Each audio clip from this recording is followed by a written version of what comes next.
This is Find Your Dream Job, the podcast that helps you get hired, have the career you want, and make a difference in life.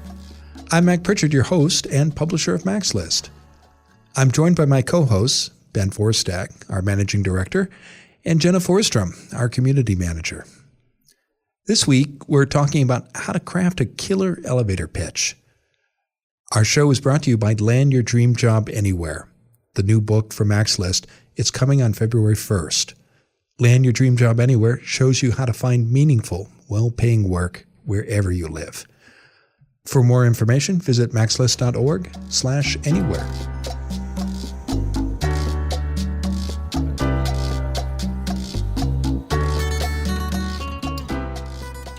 You're at a networking event. A colleague introduces you to someone you don't know. Your new acquaintance is a hiring manager at a company where you want to work. You begin a conversation. It offers a perfect opportunity to give your elevator pitch. Are you ready? Our guest expert this week is Jeff Kleid. He says in 60 seconds, you can explain who you are and what you do. Later in the show, Jeff and I talk about how you can do this too. No matter how well prepared you may be, however, you don't want to start a networking conversation with your elevator pitch. But how do you break the ice?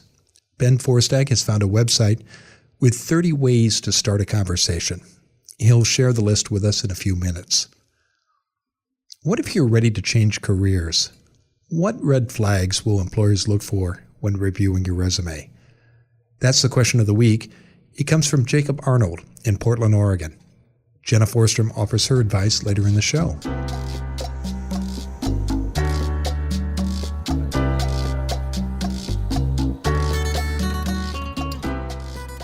Let's first, as always, check in with the Mac's List team. Jenna, Ben, I bet you've heard a lot of elevator pitches over the years. What's the best one you've heard from a job seeker? So I feel like I get elevator pitches at the worst moments as the community manager, because it'll be like right before an event and one person, this has happened on like 2 of the last events, one person shows up 20 minutes early and you can tell that they've practiced their elevator pitch and they're so ready to tell you about you, but they're not aware of their surroundings. And so we had an event a couple months ago and I was setting up chairs and someone was following me around telling me his elevator pitch. And it was just like, hey, if you wanted to like help me out, like I'm setting up chairs and then you're volunteering in my head and you've got skin in the game and I can talk to you. But like when you're in a moment where I'm like, I just have to set up 20 chairs in 10 minutes, I don't have enough time. It's kind of hard for me to stop and give attention to someone who I'm like, I could talk to you in 20 minutes or you could help me and I could hear about your story. And it's more natural. So I think, it's a little different than what you're asking, but I just think that that's always very key. It's like, some people jump into the elevator pitch before you're like, hey, how's it going? And they're like, my name's Scott, da-da-da-da-da. And I'm like, all right, my question was, how are you doing?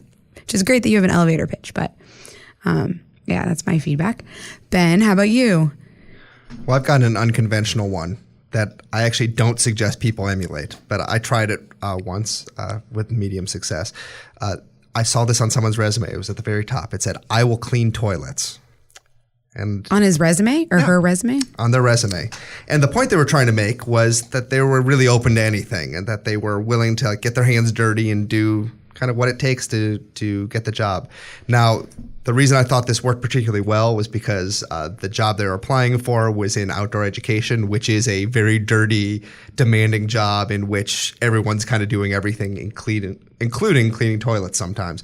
But kind of I loved the sentiment behind that. Now, I would not recommend to anyone that you put this on the top of your resume because you're probably going to get questions about, are you interested in janitorial work?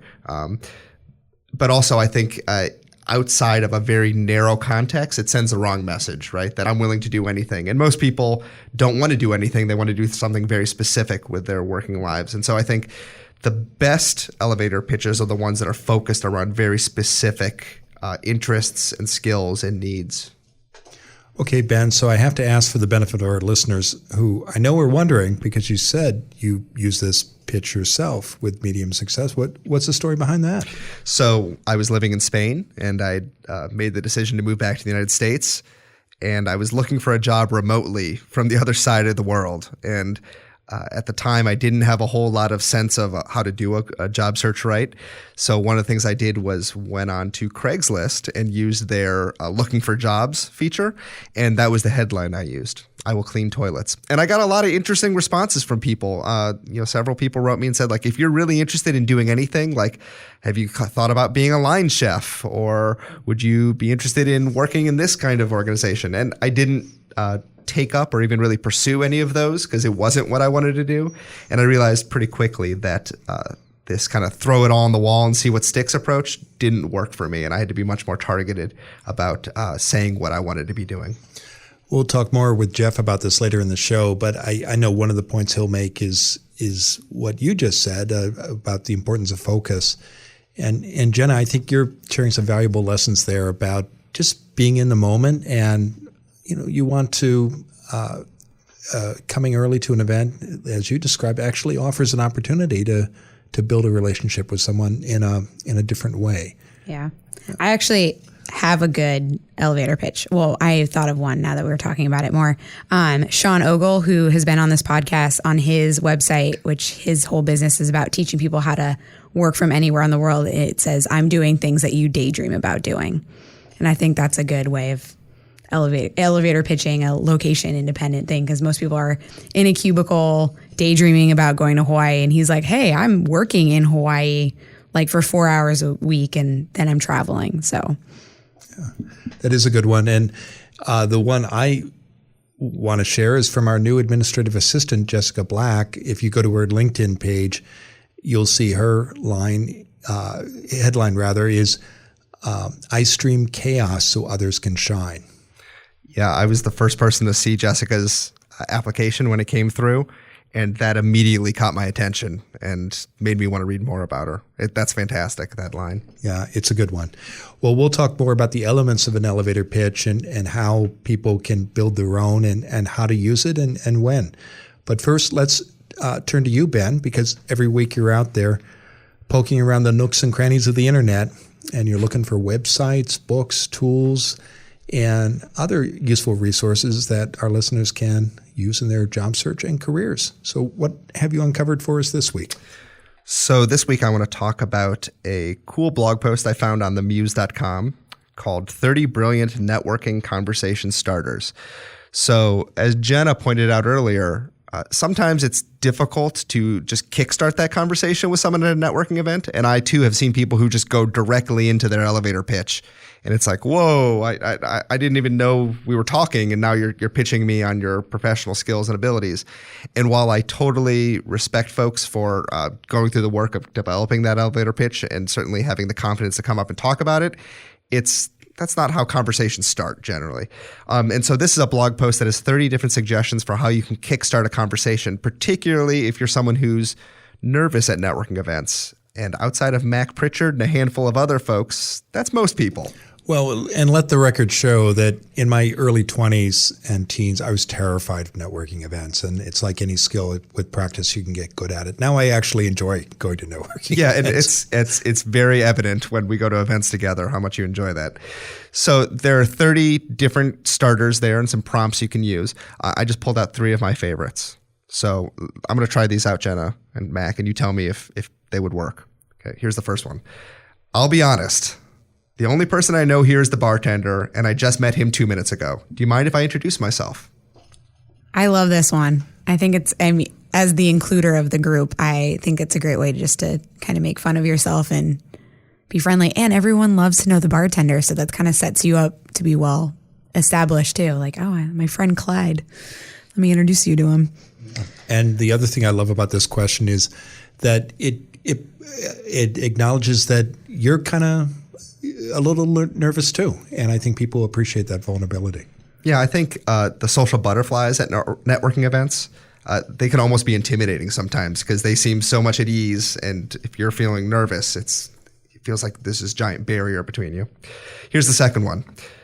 I'm trying to make myself meet new people here instead of just talking to the usual suspects. Do you mind me saying hello and introducing myself? This is also a good one. I was at a conference a couple years ago, and a lady had made a goal to meet 100 new people at the conference. And so she started with that, like, I'm an introvert and I'm pushing myself to meet 100 people. Would you mind if I introduce myself? So we had like a 5-minute chat, and I was like, well, what number am I? And she had a list going, and it was like, I was like 86. And I was like, well, I want to help you hit your goal.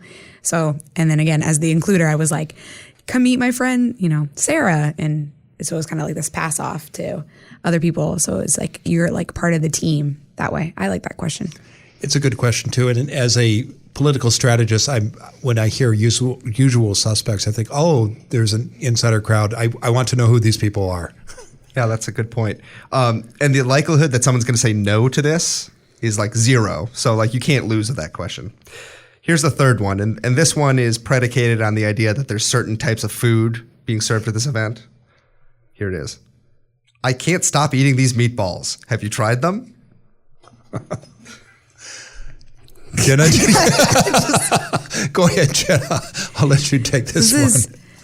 Yep, this is Ben. This is a good Ben question. Tell us more about that. I don't know. Between you and Annika, who's our finance manager, she's always about she's like, at any networking event, she'll be like, oh, they have soft cheese. I love soft cheese. And then she just goes off and makes friends who's by the cheese. But it's kind of a thing. I believe at the last networking event we hosted, the line I used was, networking is made so much easier by bacon-wrapped figs. It's true. Yes. There was salmon. That's what I liked at the last event. That could almost be a T-shirt. Okay. Well, these are great questions. How can people learn more about them, Ben? So this is a blog post on themuse.com. Again, it's called 30 Brilliant Networking Conversation Starters, and we will have the link in the show notes. Great. Well, thank you, Ben. And if you have a suggestion for Ben, please write him. His email is easy to remember. It's ben@maxlist.org. Now let's turn to you, our listeners. Jenna Forstrom, our community manager, joins us to answer one of your questions. So, Jenna, what's in the Max List mailbag this week? This week's question comes from Jacob Arnold, who, speaking of our last networking event, was at it, and he asked, my name is Jacob Arnold. I'm here in Portland. My question is, for someone who is changing careers, is there any red flags that you see on resumes or when you're interviewing a candidate? So thank you so much, Jacob, for coming to our event. We hope you liked even more than the bacon-wrapped figs, but the content and the networking that we provided. I think the two big red obvious flags when it comes to transitioning work are gaps in employment and then no direct connection, like natural connection between what you are doing or were doing and what you want to be doing. And I think this is where informational interviews, networking, a solid cover letter can fill in those gaps. So you could talk about gaps in unemployment. Oh, I went back and got a degree. I raised a family. I took time off and traveled to Southeast Asia to find myself. Anything that's like humanizing that can give something, a hiring manager or another person that you're meeting with, information about you and who you are and why there's that gap. Because it's not like, oh, I got laid off and I spent my unemployment checks like hanging out in my basement catching up on Gilmore Girls or something like that. But just give like, oh, I use my unemployment time productively. And then secondly, if there's no connection between, if you're switching industries or if you're going from being an engineer to a psychologist or something radically different, but you could talk about maybe you've done some soul searching while you spent 3 months in Asia and you decided that you wanted to change roles, or you became really unhappy, or you watched a friend make that kind of transition and they seem to really enjoy their new job, or just whatever that reason is. But talking about that in an informational interview, in your elevator pitch, in your cover letter. Mac and Ben, what are some other red flags that you've seen? Well, I think the big one you've addressed, which is you need to answer the question, why this? Right? Why this job? Why this career? Why this profession? Especially if you're applying for the job without having a whole lot of background in that sector. I know this from my own experience recently of reviewing resumes for a job we were hiring for here at MaxList. And I got a lot of resumes where reading through the cover letter and reading the resume, it was fine. These were qualified people, but they didn't answer the question why they were looking for this job or why they were interested. And it's really easy to say no to those people and just kind of put them aside and only look at people who are actually addressing that challenge of why this job. Yeah, I think the key point here is why. And whether you're making a career change or because we're in Portland, Oregon, we often, the three of us, meet people who want to relocate here from other states. And the people who I think are successful in doing that address that question up front. Well, why Portland? Do you have family ties here? Is there some local industry like the sporting wear, sport clothes business that is attracting you? Why do you want to come? And the important thing is that you have a story and that you share it. And as you said, Jenna, cover letters are a great way of doing that. Or in one-on-one conversations and through elevator pitches, which we're going to be talking about in a moment. Good.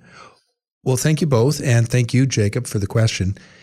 If you have a question of your own, please email us. You can reach Jenna and her at jenna@maxlist.org or call our listener line. That number is area code 716-562-8225. That's 716-JOB-TALK. If we use your question on the show, we'll send you a copy of Land Your Dream Job Anywhere or a Max List coffee mug. It's your choice. These segments by Ben and Jenna are brought to you by Land Your Dream Job Anywhere. It's the new book from Max List, and it's coming on February 1st. For 15 years at Max List, we've helped people in Portland, Oregon find meaningful, well-paying, and rewarding jobs that they love. Now we put all of our best job hunting advice in one new book that can help you no matter where you live. Just like this podcast, our new book offers practical, actionable, and proven tools you can use right away. You'll learn how to get clear about your career goals, find hidden jobs that never get posted, ace your next job interview, negotiate the salary and benefits you've earned, and take charge of your career for the long run. Our new book contains advice from many of the most popular guests who've appeared on this podcast. Get extra insights from more than a dozen national career experts, people like Farai Jediah, Carrie Hannon, and more. Land Your Dream Job Anywhere arrives on February 1st, but don't wait. Join our pre-launch mailing list now, and we'll send you the first chapter. Visit maxlist.org/anywhere. Now let's turn to this week's guest expert, Jeff Kleid.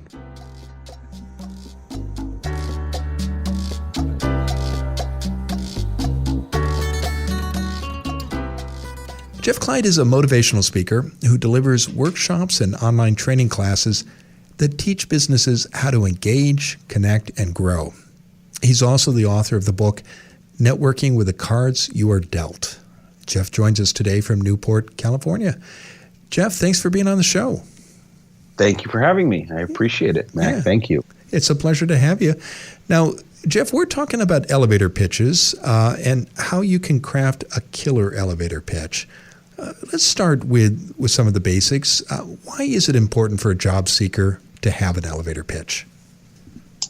Well, it's important for a job seeker to have an elevator pitch because you want to be able to leave the best impression of yourself in the shortest amount of time and understand that somebody that you're sitting across from may have heard a bunch of people tell them a bunch of things that they just really don't want to hear about. And so if you craft the right elevator pitch, you craft the right, opportunity within 30 to 60 seconds to leave that impression about why you or why that something special about you leaves them remembering, you have a better shot at positioning yourself for that job. So what can you do to make your elevator pitch special? Or why don't we just begin with the elements of an elevator pitch, Jeff? What are the parts of a good pitch? Well, the best part is who are you, who you are. And it's as simple as I am Jeff Kleid, and then it's what do you do? And so it becomes what do you do? And depending on what type of job you're looking for, and depending on that interaction with that person interviewing you, you want to know what do you do that's going to benefit them as it relates to the specific job or task that they're looking for to hire you for. So you need to think about what you offer the person or the employer that you're approaching with your pitch, and be clear about who you are and what your skills are. What's going to make that pitch memorable, Jeff? What do you see people do to stand out? Well, the way people stand out is if they really have a connection with the job they're trying to get. And if they have a story, they have an anecdote, they have something that rings true, not fictitious, it's not a made up story. It's not, hey, I walked on, these pipes for the last 20 years, so I'm perfect for it. It's if they have a true story about something they did, even if it wasn't specific to that industry, but it showed to the type of person who you are, that is how you would position yourself. If you are a giver by nature and you want to serve clients as a salesperson, for example, and you're trying to get a job in sales, you want the person interviewing you to understand truly what you're able to accomplish for them and who you are as that person as it relates to how you're going to make an impression for either the company you work for or to go out and obtain clients. It depends on what you're trying to do. And by the way, I know not everyone's in sales, so it just happens to be a sales example. So those are the parts of an elevator pitch, Jeff. What about length? How long do you think an ideal elevator pitch should be? It should be at least 30 seconds and no more than 60 seconds. Okay, so I can imagine our listeners thinking, all right, you want me to say what I do, what I'm able to accomplish for someone, and who I am, and oh, by the way, make it memorable. Bring in a story or some example to illustrate all of those elements. Gosh, Jeff, how am I going to do that in 60 seconds or less? What advice do you have to listeners who may be having those thoughts right now? So it really is practice. It really is practice, and it really is just look at those because they're simple things. When to say who you are is I'm Jeff Kleid. It's done. It's a second. You're done. To say what you do or what you're able to do, it takes a little bit more time, but it's pretty simple. I have been in this space for 10 years. I am just fresh out of college. I am. I actively like working within the aerospace industry. So that's the second part. Then when you get to your story, whether it's an anecdote or whether it's a trait about yourself that you think adds well to to that opportunity, you really can narrow it down. And if you practice enough to what you're trying to do, you can do it in less than a minute. And the only other, probably the biggest component of this is when you're a job seeker, sometimes you rapid fire 5, 10, 15, 20 resumes in multiple directions. So you have to almost prepare an elevator pitch or prepare to be able to tell that story differently 15 to 20 different times. Again, it doesn't make you less genuine. It doesn't take away your credibility. It doesn't make you dishonest. It actually allows you to give the person on the other side of the conversation a chance to just hear what you're saying rather than hear all of the other stuff you bog them down with and try to pull out the parts of what's important to them.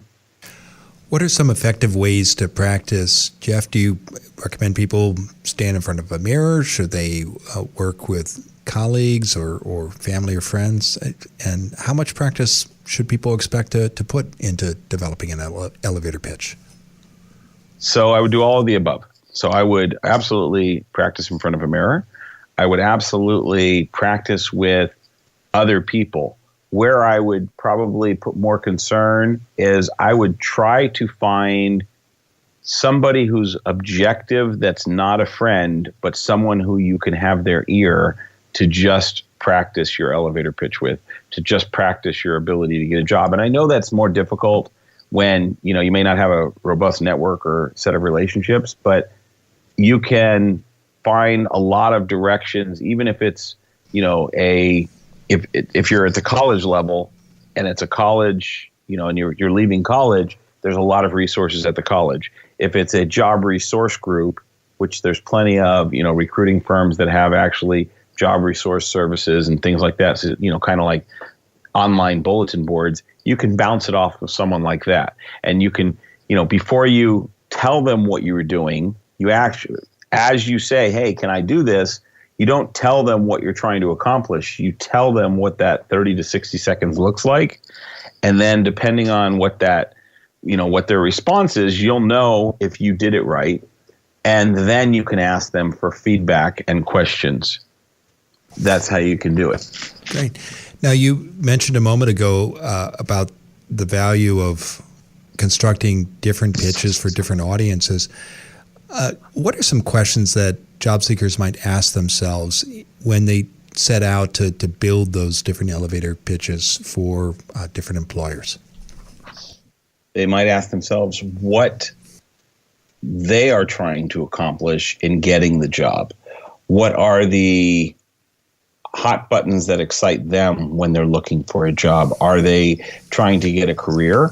Are they trying for a place filler? Is there something about the specific job that they're trying to, that makes them want to attract, that's attracting them to the job?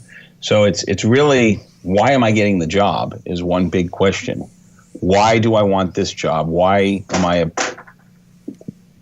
I applying for this job versus another job, and what do I want to get out of it?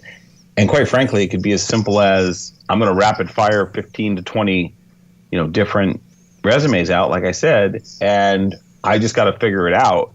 But really, you have to figure out, what are you going to do beyond, once you get the job, what are you going to do with it? That's how you want to position yourself. Good.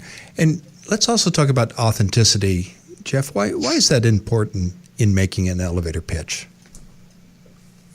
Well, it's important because you want the back of the house to match the front of the house. When you go tell somebody that you're going to be this committed employee, this is your passion, this is what excites you, this is why you're doing it, and then all of a sudden you get hired and you're like, why did I apply for that? Why did I do it?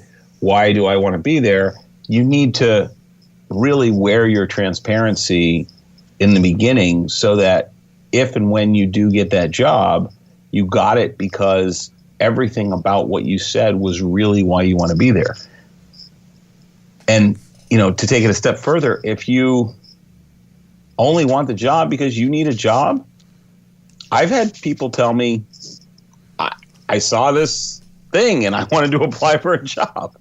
And you know what?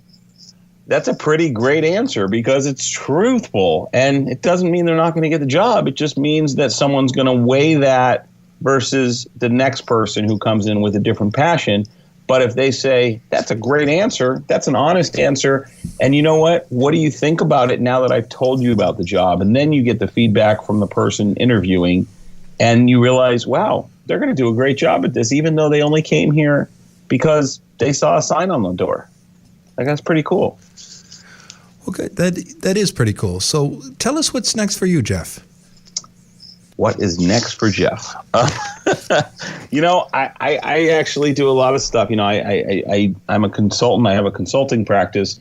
One of the things I spend a lot of my time on actually is, between my book and I also developed a deck of cards, between those two things, they're really hitting what they call soft skills. And there's an area where communication is not getting what it needs. And so I'm actually focused, a lot of my time is focused on getting my book and cards and some other things I'm working on into the college system so that I can help people engage differently and figure out how to come out on the other side with the right positioning, the right jobs, and the right type of energy to help them communicate better. So that I spend a lot of time on that right now. Good. Well, we'll be sure to include links to both your book and your website where people can learn more about that. I know they can find you at the website cardsyouaredealt.com. Jeff, thanks for being on the show. Well, thank you very much. I appreciate it. Thank you. It was great. Thank you, Mac. It's our pleasure.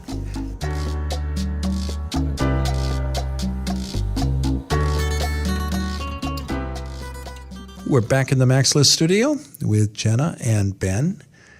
Now, we've been talking about elevator pitches with Jeff Kleid. What are some key takeaways the two of you have? Jenna? I really liked his point on practicing your elevator pitch with anyone and everyone. And I thought it made me I had like flashbacks to when I was in college, and I graduated in 2008 when YouTube had not just come out, but was bigger than it was. And it was like, everyone was like, you need to have a video resume and talk about yourself. And I'm sure it's still out there somewhere on the internet, but I just remember as the night progressed, my roommate was taping me, and it was just like, we just got so loopy. Like, I keep messing up, and I'd be like, I'm Jenna Forsstrom, graduate candidate for graduacy and then I just space and be like, I don't even know when I'm graduating. And my face just got redder and redder because I was laughing so hard with my roommates who also had to make video resumes. This is me frantically looking for this video on YouTube. I also New future bonus podcast right there. Yes. It's my friend Kari Chisholm, who runs a political website, says about the internet and posting on the internet. It's fast, easy, and it's forever. Oh, yeah. So beware, I'm Jenna. sure it's still out there. But but I just think that was a great way to work on an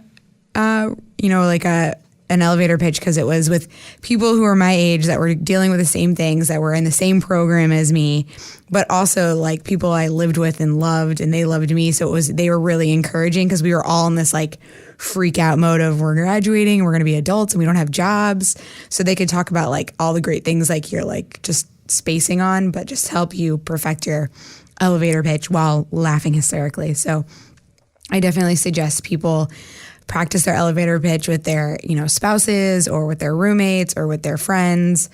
Go out for coffee, go out for drinks, and just, do it a couple times and get the feedback and then try again.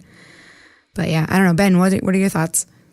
Well, I thought this is an interesting topic because right now we're actually working with students who are in our Hack the Hidden Job Market online course. We talk about elevator pitches, and we encourage folks to share their elevator pitch in our closed private community on Facebook. And so I've been working with a lot of folks on that recently. And one of the things I consistently see when people submit their elevator pitches is they're long. And they're more than that 60 seconds that Jeff suggested you have. And I think one of the problems is people tend to use too many adjectives and adverbs, and they get little phrases that are very clever and nice, but you need to get rid of, frankly. And one of the lessons that's true for elevator pitches or really any piece of writing is kill your darlings. So simpler is almost always better. Get rid of the fancy words, get rid of the cute cliches or expressions, and get direct to the point as soon as possible. I say this being one of the most loquacious people I know. Well, I think all three of us help each other on that. We regularly support each other by editing each other's work, and I know I'm going in there whacking out the adverbs in your text, but you've got a flair that you bring to my writing as well, Ben, that I appreciate. I'm a big fan of practice, Jenna, and when practice brings laughter, that it sounds like a good combination, particularly for something that can be very serious like job hunting. I liked Jeff's point about the parts of an elevator speech, and there are different formulas out there, but I think that he nailed the basics. And when you have a formula that you can follow, it can help you construct your own message and make it unique, make it your own. So, Mac, I did want to ask one question, though. Sure, fire away. Jeff talked about submitting 20 or 30 applications at once for jobs. I believe it was 15 to 20. Okay, 15 to 20. Yeah, I respectfully disagree with Jeff on that as a strategy. I think you need to be focused, and it's good that you want the job, and you should pursue different opportunities, but you'll wear yourself out pretty fast if you're applying for that large number of jobs. And I think we talk a lot about this on the show, about the value of not only getting clear about your goals, but spending time talking to people about opportunities that may never pop up on job boards. Yeah, spray and pray, it rarely works. Yeah. So, but I agree. Well, thank you both, and thank you, our listeners, for joining us for today's episode of Find Your Dream Job. If you like what you hear, please sign up for our free weekly newsletter. In every issue, we give you the key points of that week's show. We also include links to all the resources mentioned, and you get a transcript of every episode. If you subscribe to our podcast newsletter now, we'll send you our job seeker checklist. In one easy-to-use file, we show you all the steps you need to take to find a great job. Get your free newsletter and checklist today. Go to maxlist.org/podcast. And join us next Wednesday when our special guest will be Allison Esposito. She'll talk to us about how women can get great jobs in the technology sector. Until then, thanks for letting us help you find your dream job.